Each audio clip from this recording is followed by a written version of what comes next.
ভাইরে ভাই, ঠান্ডাতে আমি এত কুপোকাত হয়ে যাই, এটা তো মানে বলার বাইরে।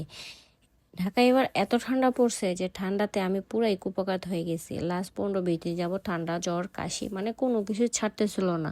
তার মধ্যে রেস্ট নেওয়ার কোনো অপশন ছিল না। বছর শেষের দিকে ঘুরতে যাওয়া, নিজের লাইফ কাজকর্ম, মানে এত কাশি, পরিমাণ কাশি হয়েছে যে আমি ঠান্ডার জন্য কথাই বলতে পারতেছিলাম না। আমি এতগুলা ভিডিও করে রাখছি যার কোনো ভয়েস ওভারে আমি দিতে পারতেছিলাম না, শুধু ঠান্ডা কাশির জন্য। মানে মুখ দিয়ে আমার কথাই বেরোচ্ছিল না। আর এমনিতেও আমার মানে সারাদিন আমি বকবক বকবক করতে পারি, কিন্তু ভিডিও যখন এডিট করতে বসি তখন আমি কোনো কথাই খুঁজে পাই না। মানে এখন মনে হইতেছে যে মানে আমি কি একটা বোকা। আচ্ছা যাই হোক, অনেক দিন পর আজকে স্কিন কেয়ার করতেছি। ঠান্ডার জন্য তো আমি স্কিন কেয়ারও করার সময় পাই না, আর সেটা শ্যুট করারও সময় পাই না।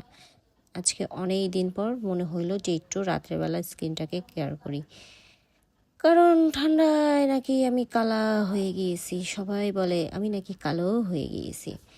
স্কিন কেয়ারের পরে আমার এই লিপ বামটা অনেক ভালো লাগে। যদিও লিপ বামটা একটু কালার দেয়, বাট সুন্দর, একদম লিপস্টিক ইউজ করা লাগবে না, হালকা একটা কালার দেয়। আমার কাছে লিপ বামটা খুবই পছন্দ। এরপর ঢং তো মাস্ট বি।